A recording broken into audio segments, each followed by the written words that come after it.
Di sini saya akan mereview dan mengkritik hasil judul penelitian Analysis Fraud Pentagon dalam mendeteksi potensi finance statement fraud dalam mata kuliah seminar penelitian akuntansi. Yuk langsung saja kita simak pembahasannya. Yang pertama, apakah yang menjadi motivasi atau isu research gap atau fenomena yang sedang terjadi sehingga memicu penelitian ini dilakukan? Motivasi atau isu penelitian ini terdapat beberapa perusahaan yang tidak menyajikan laporan keuangan yang tidak sesuai dengan kriteria. Salah satu penyebabnya ialah tindakan kecurangan atau fraud yang dilakukan oleh manajemen keuangan untuk mendapatkan keuntungan pribadi maupun golongan. Research gap-nya ini adalah kecurangan merupakan tindakan penipuan atau kekeliruan yang dilakukan oleh seseorang atau badan yang mengetahui sungguhnya bahwa kekeliruan dapat mengakibatkan timbulnya yang tidak baik kepada individu ataupun entitas atau pihak lain. Fenomena di sini ialah banyaknya kasus kecurangan yang telah terjadi di Indonesia merupakan salah satu bukti bahwa adanya kegagalan audit atas laporan keuangan.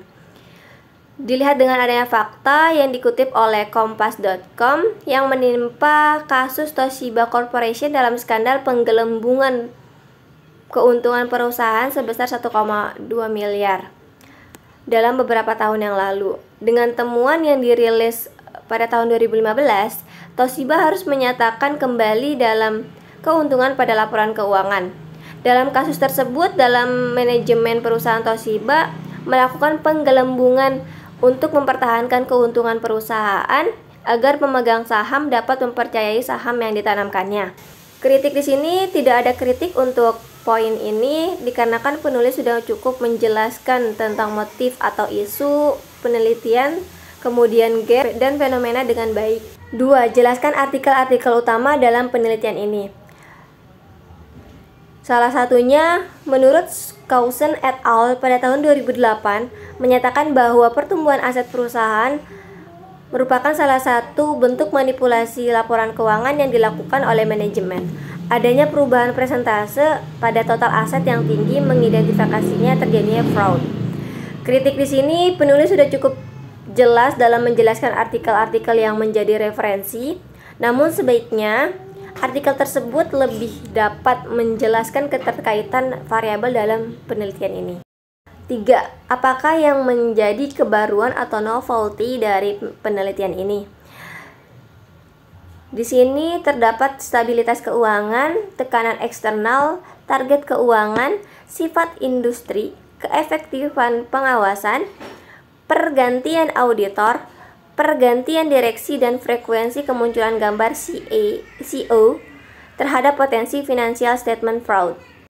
Kritik untuk poin ini, penulis tidak menuliskan secara jelas tentang novelty dalam penelitian ini di bagian abstrak mengenai keterbaruan penemuan penelitian.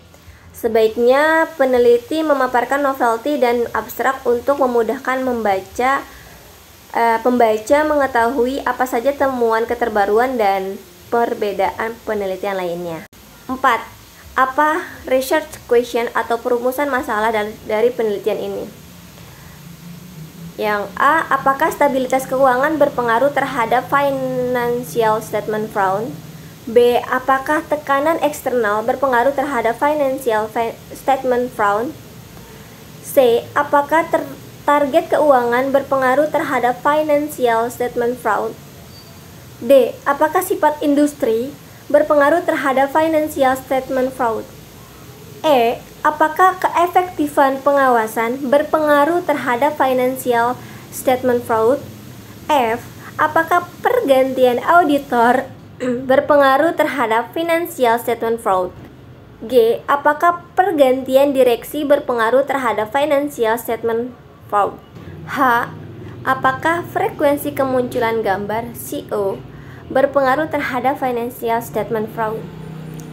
Kritik untuk poin ini, peneliti tidak menjelaskan perumusan masalah yang jelas. Perumusan masalah hanya tersirat secara implisit.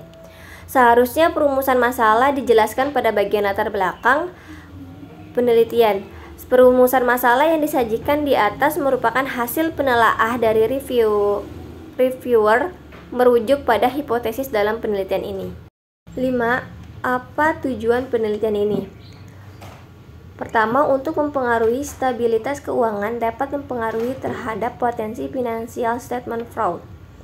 2. Untuk mempengaruhi tekanan eksternal dapat mempengaruhi terhadap potensi financial statement fraud. 3. Untuk mempengaruhi target keuangan dapat mempengaruhi terhadap potensi financial statement fraud. 4. Untuk mempengaruhi sifat industri dapat mempengaruhi terhadap potensi financial statement fraud. 5. Untuk mempengaruhi keefektifan pengawasan dapat mempengaruhi terhadap potensi financial statement fraud. 6. Untuk mempengaruhi pergantian auditor dapat mempengaruhi terhadap potensi financial statement fraud. 7. Untuk mempengaruhi pergantian direksi dapat mempengaruhi terhadap potensi financial statement. 8. Untuk mempengaruhi frekuensi kemunculan gambar CEO dapat mempengaruhi terhadap potensi financial statement fraud. Kritik di sini, peneliti mengkonsep tujuan penelitian dalam bentuk hipotesis penelitian. Seharusnya antara tujuan penelitian dan hipotesis dibuat dalam bagian yang terpisah. Tujuan penelitian di atas merupakan hasil modifikasi reviewer yang diambil dari hipotesis penelitian ini. 6. Apakah kontribusi penelitian ini? Dalam studi ini, fokus pada menjelaskan fraud Pentagon dan potensi financial statement fraud yang berpengaruh terhadap kinerja perusahaan. Peran auditor menjadi lebih penting terhadap mendeteksi dan mencegah segala bentuk tindak kecurangan. Kritik di sini, peneliti hanya menjelaskan kontribusi secara general. Seharusnya kontribusi disampaikan lebih spesifik lagi dalam dampak penelitiannya. 7. Apakah grand teori yang digunakan dalam penelitian ini? Grand teori yang digunakan ialah teori agensi. Merupakan suatu kontrak yang melibatkan satu atau lebih orang. Dalam hal ini, prinsipal mempekerjakan orang lain dengan tujuan untuk memberikan suatu jasa dan mendelegasikan terhadap agen tersebut wewenang dalam pengambilan keputusan yang tepat dan terbaik untuk prinsipal. Hubungannya dengan teori ini, cara agen menghadapi berbagai tekanan untuk menemukan cara kinerja meningkatkan, maka prinsipal akan memberikan bentuk apresiasi. Kritik di sini, peneliti hanya menjelaskan satu grand teori yang secara eksplisit, yaitu teori agensi. 8. Jelaskan keterkaitan grand teori yang digunakan dengan penelitian yang sedang dilakukan. Konsep teori agency memberikan penjelasan bahwa adanya kontrak yang terjalin antara prinsipal dengan agen, membuat manajer memiliki tanggung jawab untuk mewujudkan kepentingan pemegang saham. Pemegang saham ini berharap akan menerima pengembalian yang lebih tinggi atas investasinya tersebut. Namun seorang manajer juga memiliki kepentingan pribadi untuk mensejahterakan kehidupannya. Hal ini akan menimbulkan adanya benturan kepentingan antara prinsipal dan agen yang disebut dengan conflict of interest, sehingga menyebabkan perusahaan sebagai agen menghadapi berbagai tekanan untuk menemukan cara agar kinerja perusahaan selalu meningkat dengan harapan bahwa dengan meningkatkan kinerja maka prinsipal akan memberikan suatu bentuk apresiasi. Gerbang menuju fraud akan semakin terbuka apabila manajemen memiliki akses yang luas serta kesempatan dan peluang untuk menaikkan laba. Semakin tinggi tingkat pengembalian investasi berupa dividen yang diperoleh prinsipal, maka semakin tinggi juga kompensasi yang diberikan kepada agen. Tidak adanya kontrol yang efektif dari pihak prinsipal akan memungkinkan perusahaan untuk melakukan tindakan ilegal dan membohongi investor melalui serangkaian tindakan penipuan atau kecurangan keuangan. Fraud termasuk kecurangan laporan. Kritik untuk poin ini, peneliti tidak menjelaskan keterkaitan grand teori yang digunakan dengan judul peneliti secara eksplisit. Grand teori hanya menggambarkan secara implisit dalam penelitian ini. 9. Buatlah gambar kerangka konseptual. Di sini peneliti tidak menjelaskan gambaran yang terkait kerangka konseptual. Pada peneliti ini, seharusnya peneliti membuat konsep untuk menggambarkan keterkaitan dengan setiap variabel independen, dan pembaca dapat memahami setiap pengaruh terhadap variabel yang sedang diteliti. 10. Apakah hipotesis penelitiannya?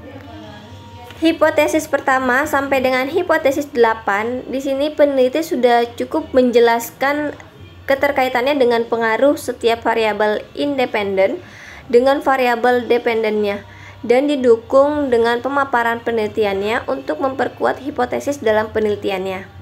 11. Metodologi penelitian yang digunakan. Yang pertama itu rancangan penelitian. Rancangan penelitian ini menggunakan analisis regresi. Kritiknya, peneliti ini tidak menampilkan rancangan peneliti secara jelas. Kemudian yang kedua, definisi operasional variabel. Di sini sudah cukup jelas peneliti menampilkan definisi operasional variabel secara implisit dan mudah dipahami oleh pembaca. Ketiga, teknik penarikan sampel. Di sini peneliti kurang jelas dalam menjelaskan penarikan sampel secara eksplisitnya. Seharusnya peneliti menjelaskan kriteria pengambilan penelitian dengan menyebutkan kriteria penarikan sampel.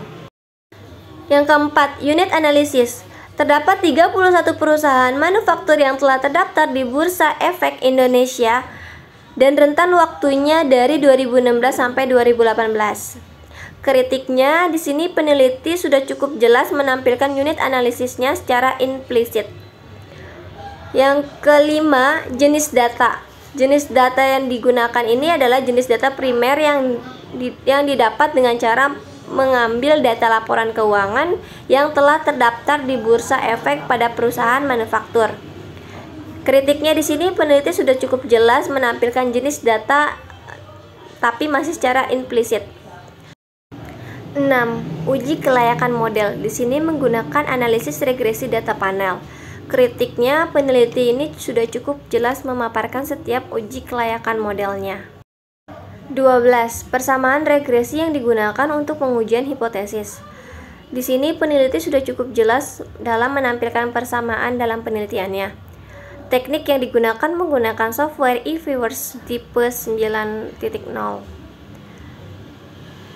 Kemudian yang 13, jelaskan pembahasan hasil penelitian. Kritik di sini peneliti sudah cukup lengkap dalam memberikan penjelasan terkait statistik deskriptif dan hasil uji kelayakan model serta uji hipotesisnya. 14. Apakah simpulan, keterbatasan dan implikasi dari penelitiannya?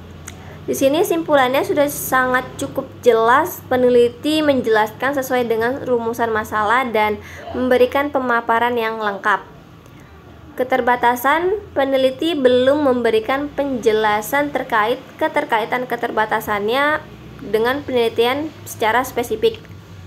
Kemudian implikasi.